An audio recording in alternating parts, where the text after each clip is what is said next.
Muy buenos días a todos, soy Vicente Merino, ya sabéis que soy farmacéutico del Hospital Universitario Virgen Macarena de Sevilla. Bienvenidos a la segunda de las 4 webinars que tenemos preparadas para este año sobre evidencia en vida real y autorización en medicamentos biosimilares, y que cuentan, como ya sabéis, con el patrocinio de Pfizer. En esta ocasión, la sesión se titula Biosimilares, el efecto nocebo, y será presentada por el doctor Fernando Muñoz, con el cual, si recordaréis, hemos trabajado en alguna ocasión ya contándonos algo sobre los niveles de fármacos biológicos. El doctor Muñoz es especialista en aparato digestivo y actualmente es el jefe de sección de la Unidad de Enfermedad Inflamatoria Intestinal del Complejo Asistencial Universitario de Salamanca. Aparte, es miembro del Grupo Español de Trabajo de Enfermedad de Crohn y Colitis Ulcerosa, GPQ. Es miembro también de la Sociedad Española de Patología Digestiva y de la Asociación Española de Gastroenterología, siendo miembro también de la Junta Directiva durante varios años en ambas sociedades. Ha participado en varios cursos, máster, simposios y congresos como ponente en el ámbito de la enfermedad inflamatoria intestinal y cuenta con más de 30 publicaciones, tanto nacionales como internacionales. Actualmente sus áreas de interés son la monitorización farmacocinética de fármacos biológicos en enfermedad inflamatoria intestinal y la ecografía intestinal. La ponencia de hoy va a tratar sobre el efecto nocebo. Nos va a contar en qué consiste el efecto nocebo y su base fisiopatológica y su relación con los biosimilares, los factores condicionantes y cómo poder evitarlos. Con esto ya concluyo. Doctor Muñoz, cuando quiera, pues puedes empezar. Gracias. Muy bien. Pues lo primero de todo, muchas gracias por la presentación y muchas gracias por la invitación a participar. Es la segunda vez y la verdad que encantado de hacerlo. Hoy vamos a hablar del efecto nocebo con los biosimilares, aunque hablaremos un poquito más del efecto nocebo en general, porque yo creo que es importante para después interpretarlo bien con respecto al tema de los biosimilares. Primero vamos a hablar un poco si existe o no existe y qué es. Después hablaremos un poquito de las bases fisiopatológicas que existen, cuáles son los factores condicionantes, que esto es muy importante para poder después intentar evitar este efecto nocebo, por qué es relevante, cuáles son los aspectos más determinantes en los que influye el efecto nocebo y vamos a hablar un poco del caso particular de los biosimilares y de cómo evitarlo. Bueno, empezamos un poquito diciendo qué es el efecto nocebo, que es el empeoramiento de los síntomas o los signos de la enfermedad por la expectativa de efectos negativos por parte del paciente, que puede ser consciente o no. De hecho, la mayor parte de las veces será no consciente. Es un tema que no ha suscitado excesivo interés. De hecho, aquí en la gráfica se ven las publicaciones que ha habido sobre el efecto placebo en los últimos años y en la línea roja las publicadas con respecto al efecto nocebo, y como se ve es claramente, o el interés claramente ha suscitado mucho menos interés que el efecto placebo. ¿Existe realmente? Bueno, vamos a poner algunos ejemplos. Quizá uno de los más representativos son los antidepresivos tricíclicos, cuando comparamos sus efectos secundarios con los ISRS. Y aquí vemos el metaanálisis de los efectos adversos del grupo placebo, que teóricamente recibe un fármaco, o sea, no recibe fármaco. Y aquí vemos cómo precisamente los problemas de acomodación, el cansancio, el estreñimiento es mucho más frecuente en aquellos pacientes que reciben grupo placebo de los ensayos con antidepresivos tricíclicos que con los ISRS. Es decir, que existe la expectativa de tener efectos adversos parecidos a los o de los antidepresivos tricíclicos, pues hace que se tengan. Por lo tanto, el efecto nocebo parece que sí existe. Otro ejemplo son las estatinas. Es muy típico que en los ensayos clínicos, aquí vemos la retirada por efectos adversos del grupo de tratado con respecto al grupo placebo, pues es similar. Sin embargo, si cogemos o estudiamos los estudios que tienen una doble fase, primero doble ciego y después abierto, en el doble ciego este es el porcentaje de efectos adversos, pero cuando en la fase abierta el porcentaje de efectos adversos aumenta claramente, lo cual indica que existe un efecto nocebo. Existen unas bases fisiopatológicas y en concreto no es más que el efecto nocebo, es más que un deseo de huida, al fin y al cabo es un mecanismo defensivo y tienen su representación tanto en áreas cerebrales del sistema nervioso central, que no vamos a entrar en detalle, como también a nivel de neurotransmisores. Por ejemplo, la colecistoquinina es un neurotransmisor claramente implicado, de forma que su inhibición disminuye ese efecto. Y no solamente eso, sino que además parece que el efecto nocebo pueda estar genéticamente condicionado. No se ha estudiado mucho, pero, por ejemplo, en este polimorfismo de la ketecol o metiltransferasa, en este estudio, donde se administraba 3 días a 3 grupos diferentes de pacientes ciclosporina, 5 días de lavado y posteriormente placebo versus una dosis que en principio no tiene por qué producir efectos adversos, vemos como aquellos pacientes con esta mutación de valina-valina tienen claramente más efectos adversos con la medicación, pero también con el placebo. Por lo tanto, parece que existe un condicionante genético de este efecto nocebo. ¿Qué otros factores o qué factores predisponentes hay para que aparezca? Bueno, pues hay factores predisponentes que dependerán del paciente, por ejemplo, el sexo es más frecuente en el sexo femenino, la personalidad, cuando hay más ansiedad, más angustia, más preocupaciones, los factores genéticos que ya hemos comentado, o cuando existen trastornos mentales. Otros factores van a depender del fármaco. Por ejemplo, es curioso cómo el color o las características organolépticas del fármaco pueden influir. El color, por ejemplo, el color azul se correlaciona más con un sedantes y con un efecto sedante tipo nocebo y el color rojo, por ejemplo, con un efecto estimulante. La forma de administración, la vía parenteral, bien sea subcutánea o intravenosa, pues también se va a acompañar de mayor efecto nocebo. El precio, cuanto más caro, pues menos efecto nocebo. El original versus genérico, los genéricos también van acompañados, o los biosimilares, de mayor efecto nocebo, o la publicidad que se haga de un determinado fármaco. Muy importante también los factores que dependen del médico, como la incertidumbre que pueda dar al paciente sobre el fármaco en concreto, un contexto negativo sobre ese fármaco, incluso la comunicación no verbal, la reputación que tenga el médico, etcétera, con aspectos de la enfermedad. Aquellas enfermedades funcionales, por ejemplo la fibromialgia, van a tener más probabilidad de efecto nocebo, la existencia de efectos adversos previos a otros fármacos, la situación de la enfermedad o el contexto incluso sanitario. No vamos a hablar de todos ellos, pero sí me gustaría detenerme en algunas características que yo creo son muy importantes para tener en consideración para luego ver cómo podemos evitarlo. El primero es que el efecto nocebo influye el aprendizaje y el reflejo condicionado de efectos adversos previos. Este es un estudio interesante en el que había un grupo experimental y un grupo de control que reciben amitriptilina, el experimental, o placebo durante 4 días. Posteriormente se valoran los efectos adversos y se hace un periodo de lavado para después administrar placebo a los dos grupos. ¿Qué ocurre? Pues que, curiosamente, en la fase de evocación, aquellos pacientes que habían recibido el fármaco previamente tienen más probabilidad de tener efectos adversos, y eso que es efecto placebo. Es decir, que si un paciente ha experimentado efectos adversos previamente, tiene más posibilidades de tener efecto nocebo con posterioridad. Otro de los aspectos importantes que pueden predisponer al efecto placebo es el tipo de información que se proporcione. Aquí, por ejemplo, es un estudio con hipertensión arterial con la administración de metoprolol, en concreto con respecto a la disfunción eréctil. En este caso se comparaban 3 grupos en los que se aportaba una información completa, parcial o no información al respecto de este efecto adverso. Posteriormente se les trataba con placebo o tadalafilo durante 60 días. Bueno, pues aquí lo que vemos es que aquellos que no tenían información tenían mucha menos probabilidad de tener disfunción eréctil que aquellos que tenían información completa o parcial. Y curiosamente, en esa segunda fase, la administración de placebo o tadalafil no tenía o tenía los mismos efectos. Por tanto, claramente la información influye mucho en la existencia de este efecto nocebo y de su magnitud. También es importante las expectativas que tenga el paciente con respecto al fármaco. Esto, por ejemplo, es un estudio con pacientes con adenocarcinoma de mama, con un receptor de estrógeno positivo, a los que se les daba una información y se recogía las expectativas sobre el bloqueo hormonal y se les daba una información. Posteriormente se les seguía a los pacientes. Estas son las expectativas iniciales antes de dar el fármaco. Como vemos, la probabilidad de la mayor parte de las pacientes pensaban que iban a tener efectos adversos leves y un tercio aproximadamente efectos moderados. Lo que ocurría es que aquellos que tenían mayores expectativas de tener efectos adversos graves, efectivamente los iban a padecer. Por tanto, la expectativa sobre los efectos adversos del fármaco evidentemente influye en una mayor probabilidad de efecto nocebo.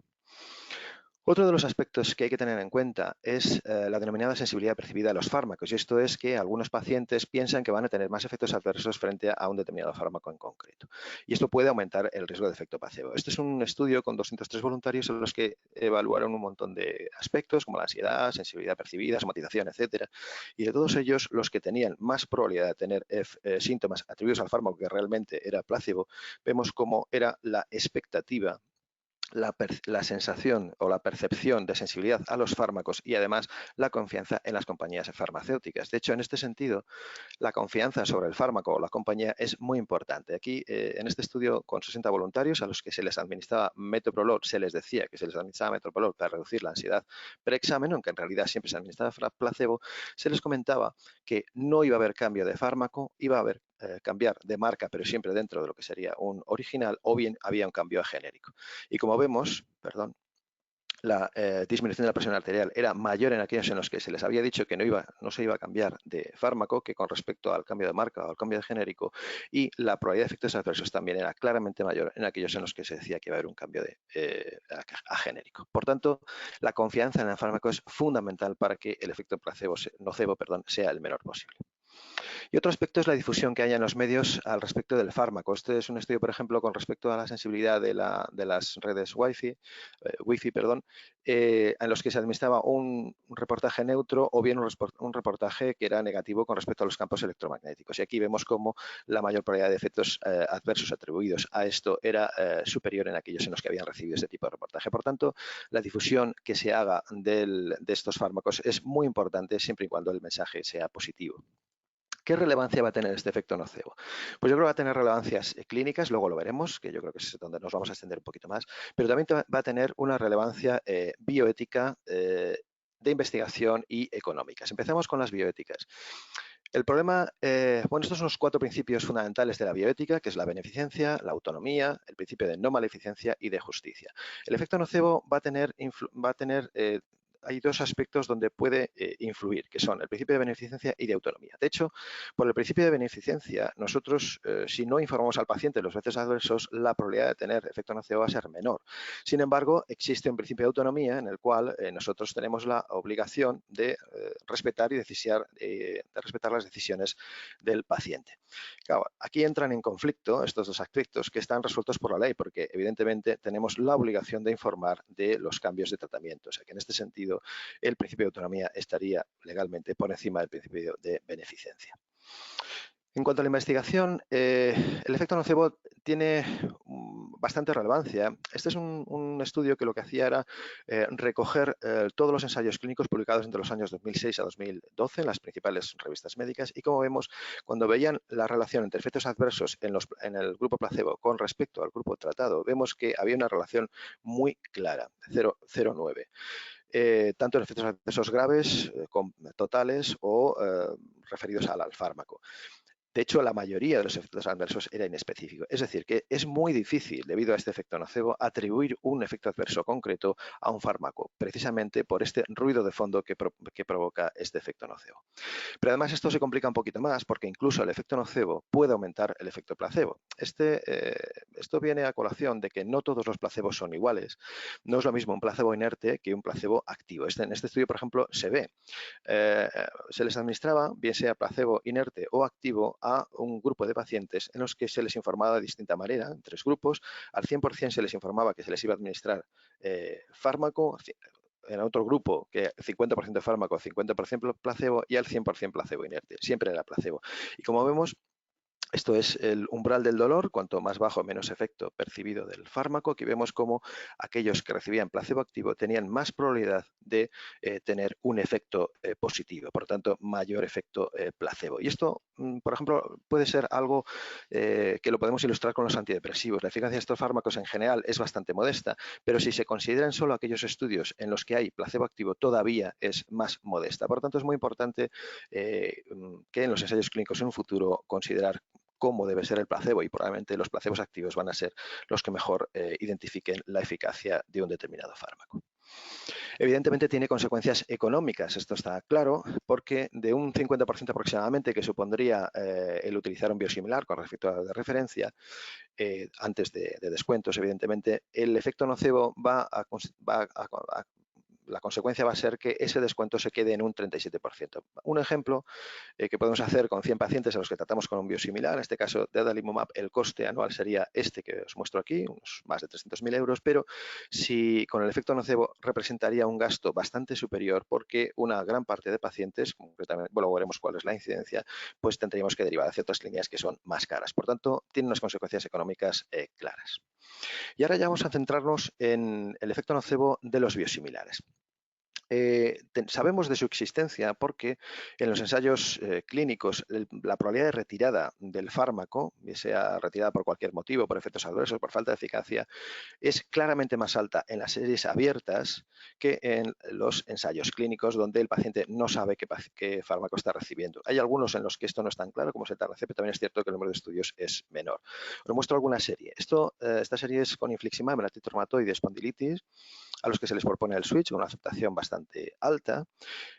Información por su médico. Además, aquí se le decía al paciente que se podía hacer un switch inverso, es decir, o un switch back, es decir, volver al fármaco de referencia. La probabilidad de mantenerse con el fármaco era claramente menor en aquella cohorte con switch, y eso que la actividad objetiva en todos los grupos era similar, es decir, que las retiradas no eran por una actividad de la enfermedad. Esta otra serie que está recientemente publicada en online, que es la serie española que comparaban dos cohortes, una de switch con otra de no switch, son cohortes retrospectivas. Aquí vemos cómo la supervivencia libre de recidiva era claramente menor en aquellos pacientes en los que se hacía un switch. Y en el análisis multivariante, la única variable que se asociaba con la retirada del fármaco era precisamente el haber hecho switch, y la actividad de la enfermedad por parámetros biológicos, fundamentalmente PCR o efectos adversos, eran similares, perdón, efectos adversos no, parámetros biológicos, era similar en los dos grupos, es decir, que no era por actividad de la enfermedad. Efectos adversos evidentemente eran más frecuentes en el grupo con el switch. Simplemente comentar que el efecto nocebo con los biosimilares se puede observar porque la retirada por cualquier motivo o por efectos adversos es diferente en las series abiertas, que es mayor, que en los ensayos clínicos. Aquí os muestro algunos ejemplos. Esta es una serie de artritis reumatoide, espondilitis anquilopoyética, donde el 90% aceptaba el cambiar a biosimilar, y el médico responsable les informaba a los pacientes que se podía hacer un switchback, es decir, volver de referencia si había algún problema. Como veis, la probabilidad de mantenerse con la infliximab era claramente menor en aquellos pacientes en los que se hacía switch, a pesar de que la actividad de la enfermedad era similar en ambos grupos. Y en esta serie española pues ocurre un poco lo mismo, es una serie retrospectiva en la que se comparan dos cohortes con switch y no switch, y como vemos la supervivencia libre de recidiva es menor en aquellos pacientes a los que se hace switch. De hecho, el análisis multivariado es la única variable que se correlaciona con la recidiva. De hecho, la actividad de las dos series de las dos cohortes era similar. Es cierto que conocer cuál es la incidencia real de nocebo es complicado. Quizá se ha propuesto por algunos autores que la única forma de conocerlo sería un diseño de estudio similar a este, en el que además de aleatorizar entre biosimilar y original, habría que dar una información sobre que se continúa con el fármaco o que se cambia a cada grupo de dos maneras diferentes. De esta forma sí que se podría conocer el efecto nocebo, pero evidentemente este estudio no está hecho ni probablemente se haga. Por lo tanto, tenemos que recurrir a distintas series que se han publicado para conocer cuál puede ser ese efecto nocebo. Os he puesto varias series en esta diapositiva para compararlas con esta de aquí, que es una serie en la que se hace no medical switch, de forma que el paciente no conoce que se ha realizado el cambio, el médico sí. En este caso, vemos que la probabilidad de retirada es muy bajita, solamente un 3%, y en las otras series vemos que la probabilidad de retirada se sitúa alrededor de un 12%, en una serie un poquito más, en otra un poquito menos. Quizá las series que más interés puedan tener son estas tres, en las que, además de considerar efecto nocebo a aquellos pacientes a los que se les ha retirado por efectos adversos, digamos, subjetivos, digamos que se mantiene en el fármaco si se vuelve al infliximab original. Y como vemos, ya digo que estaría alrededor del 12%. Este es un ejemplo de serie donde es un estudio prospectivo, se determinan una serie de variables de actividad, niveles, etcétera, antes de hacer el cambio y a distintos momentos después de hacerlo. Como vemos, la actividad es similar después del cambio, los niveles también, y sin embargo aparecen efectos adversos que son subjetivos como mal estado general, artralgias, problemas cutáneos, etcétera, e incluso también hay algunos casos de pérdida de respuesta posiblemente relacionados con el switch, a pesar de que la actividad de la enfermedad es similar en ambos grupos. Los motivos de retirada aquí los pongo, ya hemos dicho que suelen ser síntomas subjetivos, artralgias, lesiones cutáneas, etcétera, incluso depresión, y también hay algunos en los que los pacientes perciben que es una menor la eficacia del fármaco biosimilar. ¿Se puede reintroducir el innovador? Pues realmente en algunas de estas series se ha hecho, aproximadamente el 80% de los pacientes en los que se va a retirar el fármaco se intenta hacer el switchback o la reintroducción del innovador, la mayor parte de las veces por pérdida de eficacia, y como vemos la eficacia de este switchback o de esta vuelta al innovador es muy alta, de aproximadamente entre un 80 y un 90%, más cuando no hay actividad clínica objetiva que cuando la hay. En este caso probablemente sea más sensato cambiar a otra línea de acción. ¿Podemos hacer algo para evitar el efecto nocebo? Pues es cierto que podemos hacer cosas, evidentemente estimular una buena relación médico-paciente, educar al paciente. y, sobre todo, dar una información adecuada. El tipo de información puede ser de muchas maneras, pero quizá la que más se ha insistido en las últimas publicaciones es el denominado marco positivo, es decir, informar de una manera positiva del fármaco y no negativa. Luego lo veremos un poquito más en detalle. El problema es que las expectativas de los pacientes con respecto a las biosimilares en general es bastante mala, bien sea por desconocimiento. En esta serie, por ejemplo, hasta un 75% de los pacientes no conocía qué eran los biosimilares, y que no les ofrezca ninguna preocupación este tipo de fármacos, vemos que es un porcentaje relativamente bajo, y aquí vemos cómo las principales preocupaciones son frente a eficacia y a seguridad. Por lo tanto, tenemos un campo para mejorar. ¿Cómo poder identificar a los pacientes de riesgo? Bueno, es cierto que no hay ninguna herramienta única que nos pueda servir. Hay algunas escalas, algunas test, fundamentalmente para identificar aquellos factores que hemos visto que se relacionan con el efecto nocebo, como pueden ser las creencias sobre la medicación, la sensibilidad percibida a los fármacos, etcétera. Aquí pongo algunas de ellas, aunque tampoco son herramientas que sean determinantes, pero sí que pueden ayudar. ¿Y cómo informar a los pacientes? Bueno, se ha propuesto que en algunos pacientes se les podría ofrecer la posibilidad de no informar de una manera autorizada por ellas, lo que se llama una información consentida. Algunos pacientes sí prefieren no saber de qué están hablando, aunque la mayoría, evidentemente, prefieren ser informados.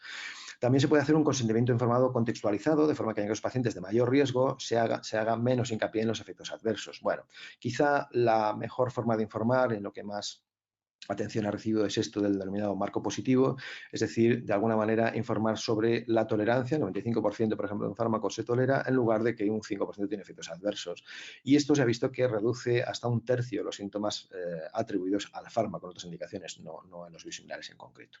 Y luego algo que también es muy importante es informar específicamente sobre el efecto nocebo, puesto que muchos pacientes no van a creer en este efecto nocebo, más del 75% en alguna serie, y de esta manera es más fácil que obvién aquellos síntomas o aquellos efectos adversos inespecíficos que de otra manera podían atribuir al cambio. ¿Es eficaz informar? Bueno, es cierto que esta serie, por ejemplo, es interesante porque a un grupo de pacientes que se les administraba pasaban de Remicade a CTP-13, la información era solo telefónica, frente a un grupo en el que se cambiaba de etanercept, de referencia al biosimilar. Aquí la información estaba hecha por un equipo con mayor facilidad de acceso, se les informaba de un menor coste, que también tenía menores reacciones locales, y lógicamente la supervivencia del fármaco era mayor en aquellos en la que la información era mejor. Es cierto que son dos fármacos diferentes y esto puede sesgar los resultados, pero en cualquier caso parece que la información puede ser importante para disminuir este efecto nocivo. Además, recientemente, en el contexto de la enfermedad inflamatoria intestinal, se ha publicado un consenso sobre el efecto nocebo. Básicamente, aquí os resumo un poquito cuáles son los principales statements. Primero, que está infrarreconocido, que hay que tener cuidado porque no todos los efectos adversos van a ser debidos al fármaco, algunos pueden ser debidos precisamente a este efecto nocebo. Importante impacto sobre el coste, que subraya la necesidad de una buena relación entre médico-paciente y que la información es fundamental, la educación en los biosimilares, el marco positivo y, sobre todo, también sería interesante informar de este efecto nocebo al paciente, como ya hemos comentado anteriormente. Por tanto, ya para concluir, decir que el efecto nocebo tras el switch a un biosimilar se sitúa alrededor del 12%, con las series que tenemos publicadas hasta la fecha, que existe una serie de factores predictivos que nos van a permitir identificar a aquellos pacientes de riesgo, como es una escasa confianza en el fármaco, efectos adversos previos, sensibilidad percibida a los fármacos, expectativas negativas, etcétera, y que sí que es cierto que podemos tomar medidas para intentar minimizar este efecto, como es una adecuada información, sobre todo con el marco positivo, y intentar incentivar una mejor relación médico-paciente. Y eso es todo. Espero que cualquier pregunta podemos discutirlo ahora. Pues muchas gracias, Fernando, por tu interesante ponencia. Mientras la audiencia va lanzando sus preguntas, yo voy a romper el hielo con una pregunta que creo que es obligada, ¿no? ¿Cómo podemos ayudar los farmacéuticos a disminuir el efecto nocebo desde nuestra consulta, ¿no? Yo creo que la información es básica, tanto por el médico tanto por el médico del paciente como en este caso por el farmacéutico. Es decir, yo creo que el hecho de insistir en que el biosimilar tiene una actividad exactamente igual y sobre todo informar del efecto nocebo. Yo creo que esto es importante, porque el paciente tiene que saber que el mero hecho de cambiar puede hacer que aparezcan algunos efectos adversos que que están atribuidos al cambio, pero que en realidad no es así. Yo creo que informar sobre el efecto nocebo es básico. Nosotros lo estamos haciendo en la consulta. De momento estamos identificando los efectos nocebos del cambio en concreto a adalimumab, porque nosotros hicimos un medical switch con el infliximab, con lo cual no había posibilidad de efecto nocebo, pero con adalimumab sí que es cierto que hemos identificado algunos pacientes con este efecto, ¿no? Pero insistimos mucho en la información, no tanto el marco positivo, que es más complicado, pero sí en informar precisamente de que el cambio puede tener un efecto nocebo. Muchas gracias, Fernando. Borja, no sé si tenemos algunas preguntas de la audiencia. ¿Te están llegando? Sí. Tenemos una de María Ángeles García que ha preguntado, ¿qué se considera un placebo activo? Placebo activo sería aquel que el paciente puede identificar porque tiene algún pequeño efecto adverso o alguna sensación diferente de lo que sería un placebo inactivo. Por ejemplo, la capsaicina, porque es una anestésio local, pues al tomarlo en la boca puede notar alguna sensación, ¿no? A eso me refiero con placebo activo. Esto hace que el paciente tenga mayores expectativas de eficacia y también de efectos adversos. Entonces, el problema es que en los ensayos clínicos lo del placebo activo ahora es uno de los aspectos que quizá haya que tener en consideración en su diseño, ¿no? Vale, de momento en principio no hay ninguna más por aquí. Fernando, ¿crees que las reuniones multidisciplinares con asociaciones de pacientes, etcétera, explicando todo el tema de los biosimilares, informando bien, contribuiría positivamente a disminuir el efecto nocebo? Sin duda, sí, esto está claro. Está claro porque, de hecho, bueno, ya os he mostrado algún estudio cómo la difusión disminuye, en este caso aumenta el efecto nocebo si es negativa, pero a la inversa también se produce. Es decir, que las asociaciones de pacientes, la difusión en medios de prensa o de radio, televisión, etcétera, el hecho de que el biosimilar sea tratado de una manera positiva disminuiría evidentemente, o al menos en teoría, el efecto nocebo. Esto está claro. ¿Y crees tú que el hecho de que el biosimilar provenga de un laboratorio reconocido daría todavía más seguridad al paciente que si viene de algún laboratorio nuevo que obviamente no tenía información? Sí, esto también hay estudios no con biosimilares en concreto, pero sí con otros fármacos. La marca de un fármaco o el laboratorio que lo represente, es cierto que también tiene unas expectativas positivas para tener menos efecto nocebo. Esto es verdad. Entonces, en ese sentido, a mí una de las cosas que me gusta decir al paciente precisamente es eso, ¿no? Que los laboratorios que están fabricando los biosimilares están en los primeros puestos del mundo de laboratorios, es decir, para que vean que no es una cosa banal, sino que es algo que ha despertado mucho interés y que evidentemente tiene toda la calidad que se le pueda requerir, ¿no? O sea, es un argumento que tú utilizas diariamente en tu consulta, ¿no? Sí, Y que por tanto nosotros también podríamos apoyarlo desde las nuestras, ¿no? Yo tengo una tabla con los laboratorios posicionados de los 20 primeros, los tengo subrayados y se lo enseño a los pacientes para que vean, no, este es el cuarto laboratorio del mundo el que produce el biosimilar, es decir, que no es cualquier laboratorio. Y le hablas también de costes, ¿no? Ellos son conscientes de que son fármacos más baratos, asociándolo muchas veces a que son de menor calidad y por tanto no le va a hacer el mismo efecto, ¿no? Ellos tienen ese pensamiento, ¿no? Y tú intentas contrarrestar ese pensamiento, ¿no? De alguna manera, ¿no? Sí, hombre, obviamente la información que yo les doy es que el motivo principal del cambio es el coste, pero es el coste sin mermar eficacia ni calidad. O sea, esto es un poco la información que se le da. Y luego también les comentamos dos cosas. Uno, el efecto nocebo que puede existir y les explicamos un poco en qué consiste y qué porcentaje puede haber. Y dos, que si va a experimentar ese tipo de efectos adversos, que no tenga ningún problema porque podemos volver al innovador. O sea que yo creo que esto les da como confianza y no tienen tanto reparo en cambiar. Nosotros hasta ahora yo creo que nos ha ido bastante bien. Solo hemos identificado 2 pacientes con efecto nocebo y aún no han cambiado porque hemos pasado en uno de ellos al innovador. Qué interesante. Pues muy bien, Vale. Borja, ¿alguna pregunta más por ahí? Sí, hay una pregunta más. Dice, en el caso de los biosimilares, un placebo activo, ¿cuál podría ser? Es complicado. Ahí sería muy complicado porque realmente, hombre, si por ejemplo el biosimilar de adalimumab, es cierto que las nuevas formulaciones, incluso algunos biosimilares, no tienen ningún tipo, las reacciones locales son mínimas, ¿no? Pero es cierto que si el placebo tuviera una cierta reacción local, esto podría ser un placebo activo. Muy bien, ¿alguna otra, Borja? En principio no. En principio esta es la última que había en el panel de preguntas. Bueno, pues si os parece, lo dejamos aquí. Ya solo me queda agradecer al doctor Fernando Muñoz agradecerle la magnífica ponencia que nos ha impartido, el que haya estado acompañándonos esta mañana, y a vosotros también por haber estado como audiencia. Para las próximas webinars ya se os avisará por los canales habituales, y esto ya será después del verano, después de las vacaciones, y nada, solo desearos que tengáis un feliz verano y un magnífico día. Gracias. Gracias a todos.